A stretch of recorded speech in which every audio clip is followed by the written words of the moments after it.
Namaskar dosto, welcome to my channel Study Warrior. So in this session we study about your chapter, that is your 12 chapters, that is your friction. We study all the friction in your previous chapter also. So in this session we discuss the friction is how the friction is friends for him and the friction वाले किस लिए अच्छा है और कैसे हमारा दुश्मन है. Let me study in this session. Okay. So friction क्या है? ये डेली पर्पस, आप जैसे चलते हो, ठीक है, आप चल रहे हो, फ्लोर और आपका चलने का, आपके सोल और फ्लोर के बीच में आप चल पा रहे हो. किसकी वजह से चल पा रहे हो? फ्रिक्शन की वजह से चल पा रहे हो, क्योंकि जो एक सरफेस का दूसरे सरफेस पे जो कांटेक्ट है वही क्या है? आपका फ्रिक्शन. ओके. अगर फ्रिक्शन नहीं होगा तो आप ढंग से चल भी नहीं पाएंगे. तो फ्रिक्शन क्या है? एक ऐसी फोर्स है जो आपके मोशन को अपोज करती है मोशन को, एक ऑब्जेक्ट के मोशन को दूसरे ऑब्जेक्ट पे, वो भी अपोजिट डायरेक्शन में. उसी को कहते हैं हम फ्रिक्शन. जैसे मान लेते हैं सपोज ये बॉक्स है, ये बॉक्स है, इसको पुश किया मैंने इस डायरेक्शन में, इस डायरेक्शन में मैं इसको पुश कर रही हूं, पर जब इसमें फोर्स से फ्रिक्शन लगेगा वो अपोजिट डायरेक्शन में लगेगा. ठीक है. तो मैंने किसी हैवी ऑब्जेक्ट को, इसको मैंने क्या है? पुश किया, फोर्स यहां से इसको मैंने पुश किया और इसका जो डायरेक्शन है वो अपोजिट लगेगा. ठीक है.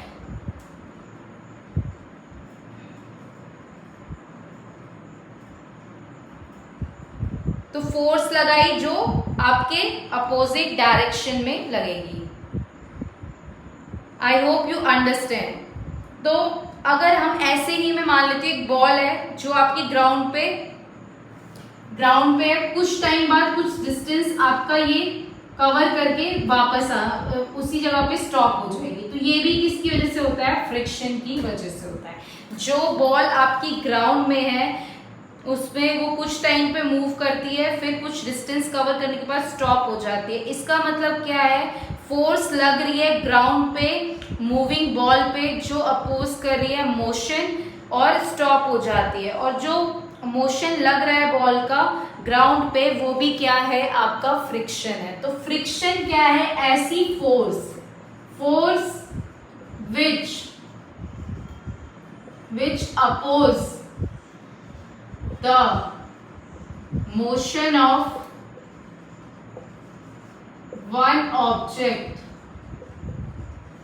over another object. Motion of one object over another object with contact. Contact मतलब क्या है? With touching it. ऐसे मोशन को क्या कहते हैं हम? ऐसी फ्रिक्शनल फोर्स कहते हैं. ऐसी फोर्स जो अपोज करे मोशन को, एक object over another object with contact with touching it, ऐसे उसको क्या कहते हैं? आपका friction. I hope you understand the friction. तो फ्रिक्शन हमेशा क्या होगा? अपोज करेगा मोशन एक ऑब्जेक्ट से दूसरे ऑब्जेक्ट पे ओवर, पर जो भी डायरेक्शन होगा वो हमेशा क्या होगा? अपोजिट होगा जिस डायरेक्शन में आपका ऑब्जेक्ट मूव कर रहा है.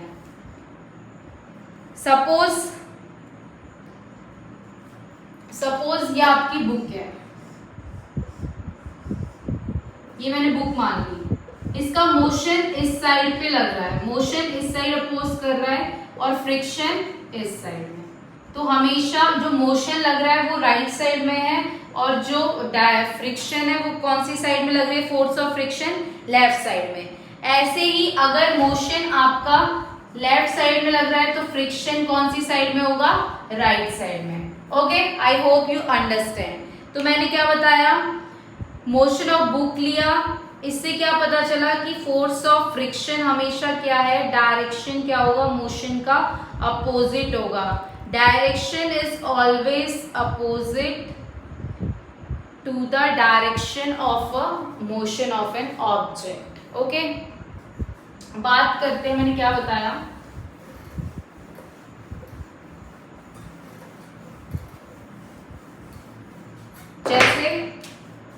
ये आपकी बुक के मैंने बताया मोशन अगर यहाँ लग रहा है तो फ्रिक्शन इस साइड। हमेशा जिस डायरेक्शन में आपका मोशन लगेगा उसके अपोजिट डायरेक्शन में फोर्स ऑफ फ्रिक्शन लगेगा।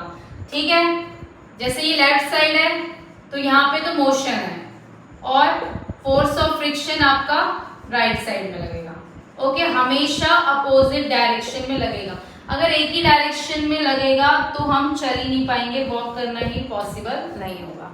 ओके, अब हम बात करते हैं नेक्स्ट आपकी फ्रिक्शन आपका किन फैक्टर कैसे कॉज होता है फ्रिक्शन।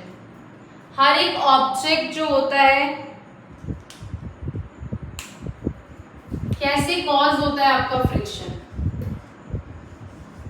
फ्रिक्शन आपका इनरेगुलरिटीज की वजह से कॉज होता है। जो इंटरलॉकिंग होती है, सपोज ये एक आपका ऑब्जेक्ट है और ये आपका दूसरा ऑब्जेक्ट है, इनके बीच में क्या है जो इनरेगुलरिटीज है वो आपस में इंटरलॉक करती है एक ऑब्जेक्ट से दूसरे ऑब्जेक्ट पे, तो इस वजह से आपका फ्रिक्शन कॉज हो जाता है। ठीक है, तो कॉज ऑफ फ्रिक्शन आपको पता चल गया होगा इनरेगुलरिटीज of one object over another object. जब एक ऑब्जेक्ट आपका दूसरे ऑब्जेक्ट के कांटेक्ट में आएगा तो वहां पे क्या होगा, इंटरलॉकिंग होगी एक ऑब्जेक्ट की दूसरे ऑब्जेक्ट से, तो वहां पे क्या होगा, फ्रिक्शन टेक प्लेस कर जाएगा। यही आपका क्या है, फ्रिक्शन का कॉज होना। दो ऑब्जेक्ट की जो इंटरलॉकिंग हो रही है, इनरेगुलरिटीज है दो ऑब्जेक्ट्स के बीच में और वह इंटरलॉक हो रहे हैं और आपस में कांटेक्ट में आ रहे हैं, वहां पे ही आपका फ्रिक्शन कॉज हो जाएगा। ओके, और ये हमेशा याद रखना है जो भी फ्रिक्शन है, अगर आपका क्या है रफ सरफेस है तभी आपका फ्रिक्शन क्या है ज्यादा होगा, स्मूथ सरफेस पे आपका फ्रिक्शन लेस होगा, बिल्कुल होगा ही नहीं। ओके, जैसे हम बात करते हैं इनरेगुलरिटीज मतलब क्या है, कुछ आपके पार्टिकल्स हैं जहाँ पे जो टाइनी हील्स पे होते हैं, और जैसे ग्रोव्स हो गए, टाइनी हील्स और ग्रोव्स हो गए, वो क्या है आपके इनरेगुलरिटीज हैं। तो इनरेगुलरिटीज की वजह से जो आपके सरफेस में इंटरलॉक हो जाता है वहीं पे फ्रिक्शन आपका अकर हो जाता है। ओके, तो यही है आपका cause of friction, इनरेगुलरिटीज of the two surfaces. Okay, अब हम बात करेंगे factor affecting the friction. Factor affecting, सबसे पहले क्या है फैक्टर, सबसे पहला फैक्टर है जो अफेक्ट करता है आपके फ्रिक्शन को, the nature of the two surfaces, the nature of the two surfaces, दो सरफेसेस का नेचर और आपका द फोर्स जिसमें दो सरफेसेस को, the force in which we press together the two surfaces। जहां पे हम दो सरफेसेस को एक साथ प्रेस करते हो वहां पे आपका फोर्स ऑफ फ्रिक्शन डिपेंड करता है। अब हम फर्स्ट वाला पॉइंट समझते हैं, नेचर क्या है दो सरफेसेस का। नेचर क्या है दो सरफेस का, अगर आपके दो ऑब्जेक्ट, अगर आपकी समझ लेते हैं सरफेस आपके क्या है, दो सरफेस स्मूथ है, स्मूथ है तो वहां पे क्या होगा, लेस फ्रिक्शन होगा। ठीक है, और मैंने आपको बताया अगर रफ है तो वहां पे क्या होगा, ज्यादा फ्रिक्शन होगा। तो सरफेसेस मतलब जितनी ज्यादा रफ सरफेस होगी उतना ज्यादा फ्रिक्शन, जितनी ज्यादा स्मूथ सरफेस उतना कम फ्रिक्शन। यही है आपका नेचर ऑफ टू सरफेसेस। अब सेकेंड है द फोर्स, जिसके अंदर आप प्रेस कर रहे हो दो सरफेसेस को। जब आप दो सरफेसेस को एक साथ प्रेस करोगे, मतलब एक साथ दबाओगे तो क्या होगा, ग्रेटर फोर्स से, तो उससे क्या होगा, जो दो सरफेसेस के ऑब्जेक्ट है वहां पे ग्रेटर फोर्स हो जाएगी और ग्रेटर हो जाएगा वेट, और जो फ्रिक्शन है वो भी ग्रेट हो जाएगा।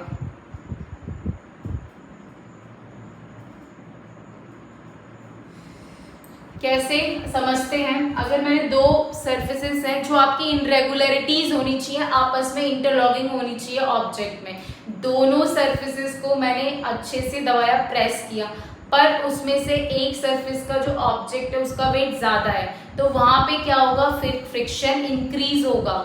हम दो सरफेसेस में मतलब क्या है, दो, जैसे सपोज आपका ये एक ऑब्जेक्ट है, दूसरा इनरेगुलरिटीज है यहाँ पे और ये है, तो आपस में क्या है, इंटरलॉकिंग हो रही है। और ये सरफेस क्या है, आपके रफ सरफेस है, यहाँ पे इंटरलॉकिंग हो रही है दो सरफेसेस के बीच में। मैं इन दोनों को एक साथ प्रेस करती हूँ, तो इसमें से एक जो ऑब्जेक्ट है वो क्या है, उसका वेट ग्रेटर है, तो जितना ज्यादा मैं इसको प्रेस करूंगी एक साथ ग्रेटर फोर्स से, तो उतना ही ज्यादा आपका फ्रिक्शन बढ़ेगा। ओके, आपको समझ आ गया होगा। दो ऑब्जेक्ट्स जो होते हैं, दो सरफेसेस को मैं एक साथ प्रेस करती हूँ, अगर एक उसमें से वेट एक का ज्यादा है, ग्रेटर फोर्स से प्रेस करूंगी, उतना ही फ्रिक्शन आपका बढ़ेगा। So that are the dependence of your friction, that is the nature of two surfaces और द फोर्स जिसके अंदर हम क्या वो प्रेस कर रहे हैं दो सरफेसेस को। ओके, अब हम बात करेंगे आपके फ्रिक्शन तीन टाइप के होते हैं। First is your static, second is your sliding and third is your rolling. Simple सी भाषा में समझते हैं इसको। First is static. स्टैटिक मतलब क्या है, कोई भी ऑब्जेक्ट जो आपका रेस्ट पे है, ये स्टेशनरी, ये होता है स्टैटिक फ्रिक्शन। स्टैटिक फ्रिक्शन की बात करें तो ऐसा फ्रिक्शन जहां पे मैक्सिमम फ्रिक्शनल फोर्स प्रेजेंट है दो ऑब्जेक्ट्स के बीच में। जब एक ऑब्जेक्ट मूव कर रहा है दूसरे सरफेस ऑफ ऑब्जेक्ट को, उसी को कहते हैं स्टैटिक फ्रिक्शन। ऐसा फ्रिक्शन जहां पे मैक्सिमम फ्रिक्शनल फोर्स है, maximum frictional force tends to move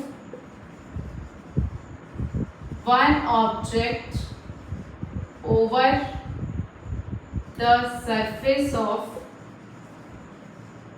another object, that is called static friction। ऐसा फ्रिक्शन जहां पे ऑब्जेक्ट मूव कर रहा है, इसका मतलब यही है जितना हमने मैक्सिमम फ्रिक्शनल फोर्स लगाई तो मूव करने लगा एक ऑब्जेक्ट दूसरे ऑब्जेक्ट पे, आपस में कांटेक्ट में आपके सरफेस में, ऐसा फ्रिक्शन क्या है, स्टैटिक फ्रिक्शन। ठीक है, ये मैक्सिमम फ्रिक्शन होता है। स्टैटिक फ्रिक्शन क्या है, सबसे ज्यादा फ्रिक्शन है यहाँ पे, और इसमें ऑब्जेक्ट हमेशा क्या है, स्टैटिक है। ये ऐसा स्टैटिक फ्रिक्शन है जहाँ ऑब्जेक्ट क्या है, स्टार्ट हो जाता है मूव करने के लिए, कि वो मूव नहीं कर रहा होता है, उसमें फ्रिक्शनल फोर्स लगती है तभी वो मूव करता है एक ऑब्जेक्ट से दूसरे ऑब्जेक्ट के सरफेस पे, उसी को बोलते हैं स्टैटिक फ्रिक्शन। ऐसे हम दूसरे की बात करते हैं। ये फ्रिक्शन क्या है, आपका मैक्सिमम फ्रिक्शन है,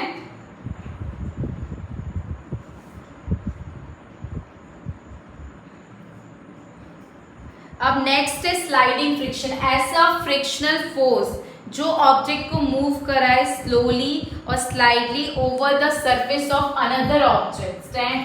ऐसी फ्रिक्शनल फोर्स तो ऑब्जेक्ट को मूव कराए जहां पे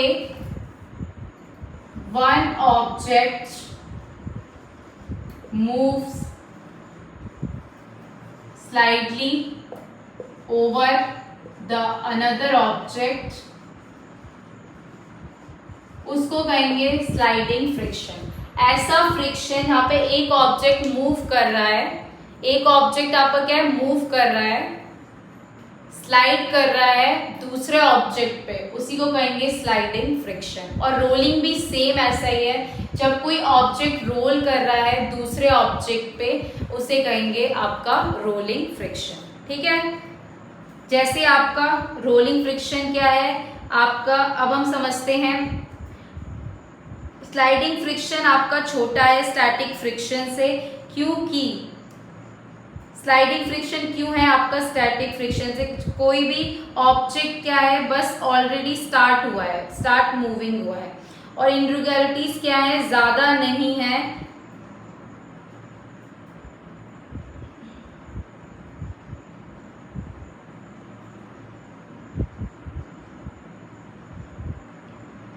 इनरेगुलरिटीज क्या है, इंटरलॉकिंग क्या है, दो सरफेस की क्या है, बहुत ही लेस है स्टैटिक फ्रिक्शन के अंदर, इसीलिए ऑब्जेक्ट क्या है बस स्टार्ट हुआ है, इसीलिए स्लाइडिंग फ्रिक्शन क्या है, स्मॉल है स्टैटिक फ्रिक्शन से। Why sliding friction is small then the, क्योंकि जो ऑब्जेक्ट ऑलरेडी बस स्टार्ट किया है मूविंग, उसमें कोई इनरेगुलरिटीज और इंटरलॉकिंग नहीं है दो सरफेसेस की, बहुत कम है। इसकी वजह से आपका जो स्लाइडिंग फ्रिक्शन है वो स्मॉल है स्टैटिक फ्रिक्शन से। ओके, मैंने क्या बताया, आपका स्लाइडिंग फ्रिक्शन क्या है, स्मॉल है स्टैटिक फ्रिक्शन से। सबसे ज्यादा क्या है आपका स्टैटिक फ्रिक्शन है।